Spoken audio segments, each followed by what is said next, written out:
Now, as they leave the region of Paran and hit the road, it goes downhill yet again. The Israelites start complaining again about their thirst, and they ask why Moses even brought them out of Egypt in the first place. So God tells Moses to speak to a rock to bring out water for all of the people. But Moses doesn't really do this. He oversteps his bounds. He hits the rock twice and then says, "You rebels, do we have to bring water out of this rock?" So Moses dishonors God by putting himself in God's place as the one who brings out the water.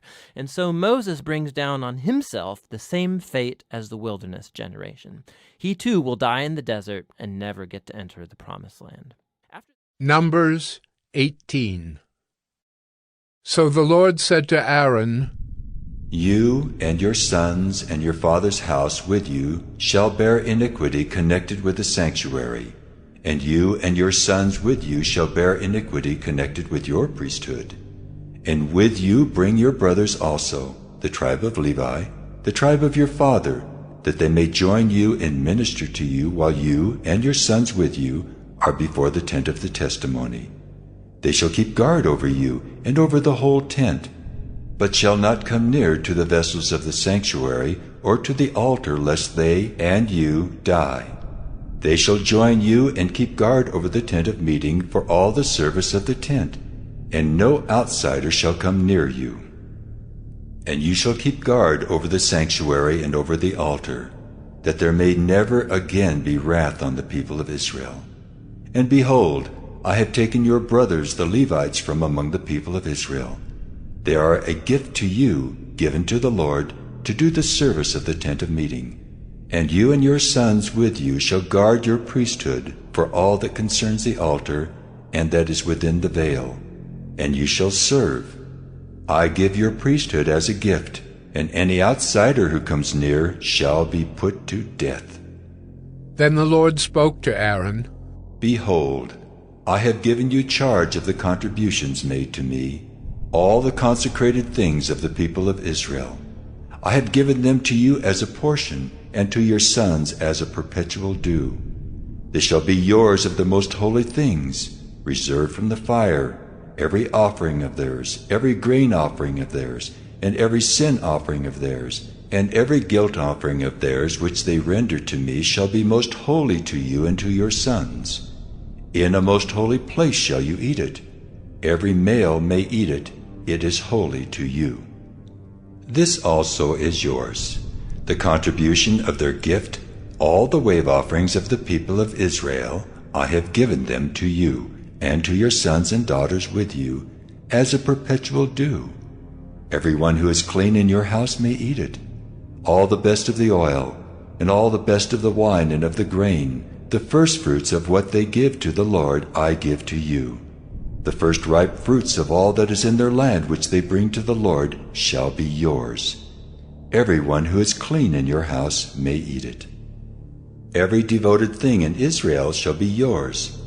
Everything that opens the womb of all flesh, whether man or beast, which they offer to the Lord, shall be yours. Nevertheless, the firstborn of man you shall redeem, and the firstborn of unclean animals you shall redeem. And their redemption price, at a month old you shall redeem them. You shall fix at 5 shekels in silver, according to the shekel of the sanctuary, which is 20 gerahs. But the firstborn of a cow, or the firstborn of a sheep, or the firstborn of a goat you shall not redeem. They are holy. You shall sprinkle their blood on the altar, and shall burn their fat as a food offering, with a pleasing aroma to the Lord.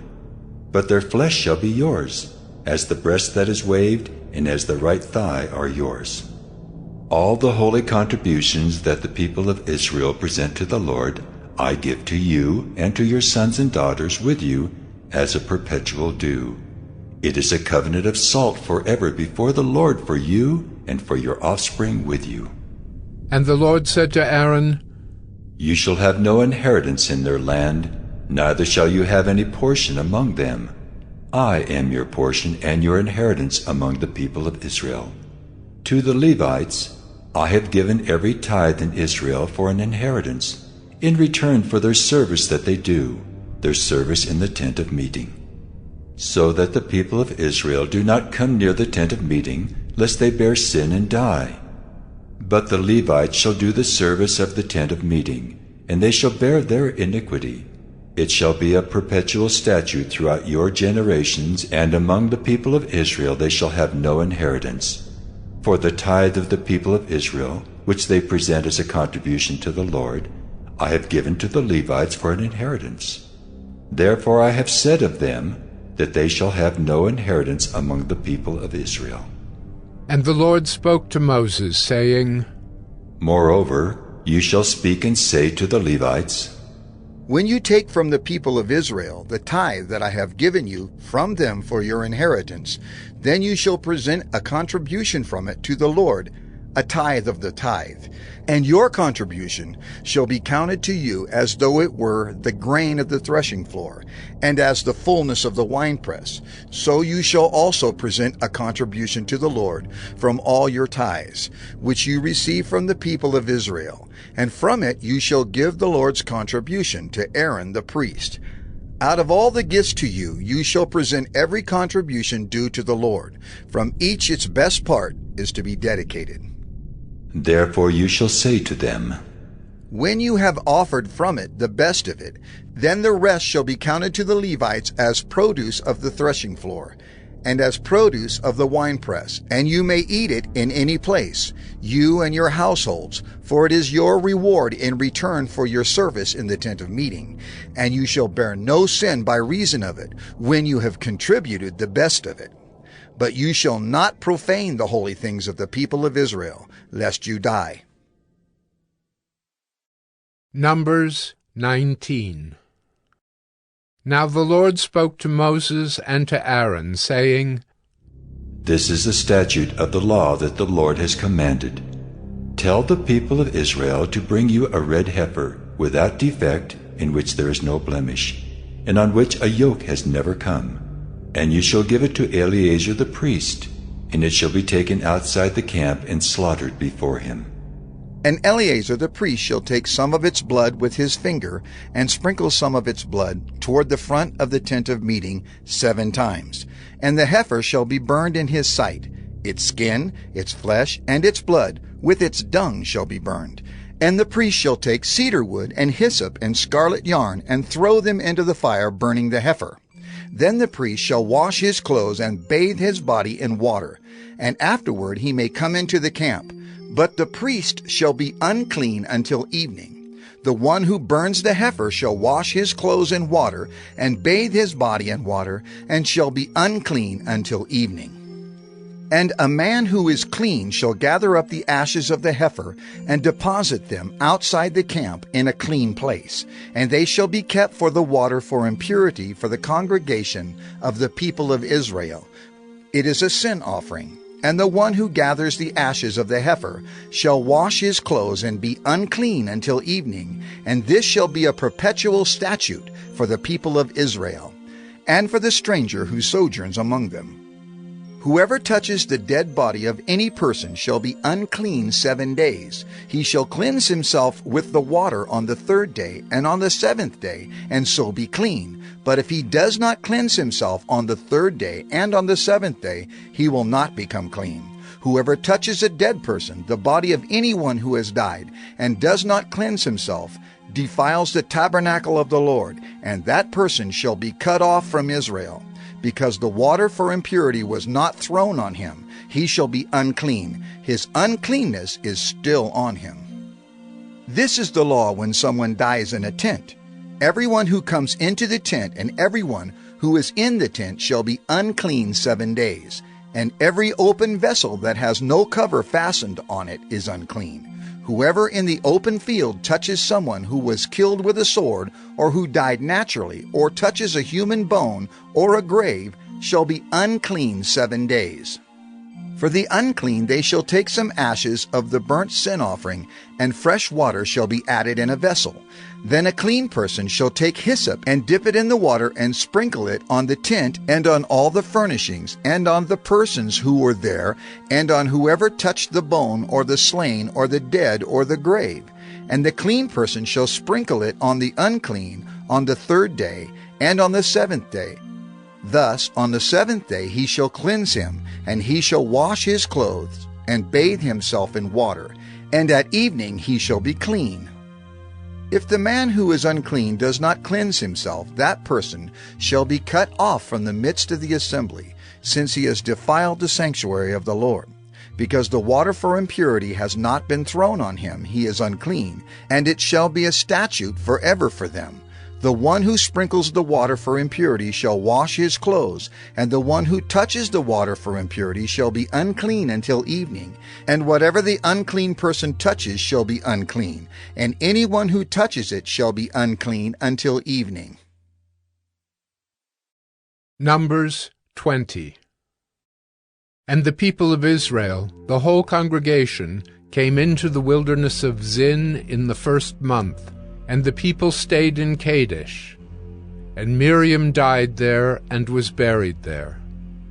Now there was no water for the congregation, and they assembled themselves together against Moses and against Aaron.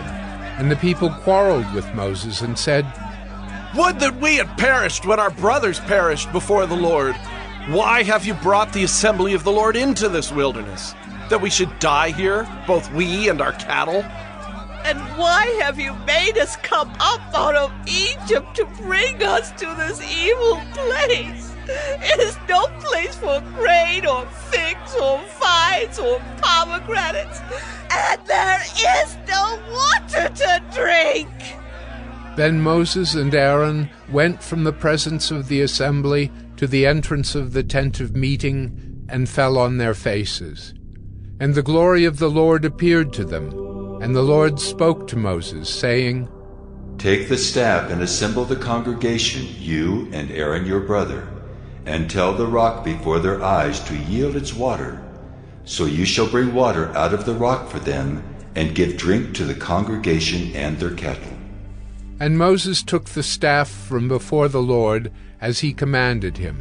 Then Moses and Aaron gathered the assembly together before the rock, and he said to them, "Hear now, you rebels, shall we bring water for you out of this rock?" And Moses lifted up his hand and struck the rock with his staff twice, and water came out abundantly, and the congregation drank, and their livestock. And the Lord said to Moses and Aaron, "Because you did not believe in me to uphold me as holy in the eyes of the people of Israel, therefore you shall not bring this assembly into the land that I have given them." These are the waters of Meribah, where the people of Israel quarreled with the Lord, and through them he showed himself holy. Moses sent messengers from Kadesh to the king of Edom. "Thus says your brother Israel, you know all the hardship that we have met, how our fathers went down to Egypt, and we lived in Egypt a long time. And the Egyptians dealt harshly with us and our fathers. And when we cried to the Lord, he heard our voice and sent an angel and brought us out of Egypt. And here we are in Kadesh, a city on the edge of your territory.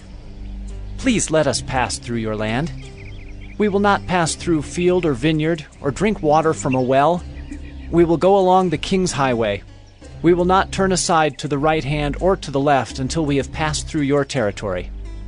But Edom said to him, "You shall not pass through, lest I come out with the sword against you." And the people of Israel said to him, "We will go up by the highway, and if we drink of your water, I and my livestock, then I will pay for it. Let me only pass through on foot, nothing more." But he said, "You shall not pass through." And Edom came out against them with a large army and with a strong force. Thus Edom refused to give Israel passage through his territory. So Israel turned away from him. And they journeyed from Kadesh, and the people of Israel, the whole congregation, came to Mount Hor. And the Lord said to Moses and Aaron at Mount Hor, on the border of the land of Edom, "Let Aaron be gathered to his people, for he shall not enter the land that I have given to the people of Israel, because you rebelled against my command at the waters of Meribah. Take Aaron and Eleazar his son, and bring them up to Mount Hor. and strip Aaron of his garments, and put them on Eleazar his son. And Aaron shall be gathered to his people, and shall die there. Moses did as the Lord commanded, and they went up Mount Hor in the sight of all the congregation. And Moses stripped Aaron of his garments, and put them on Eleazar his son. And Aaron died there on the top of the mountain. Then Moses and Eleazar came down from the mountain.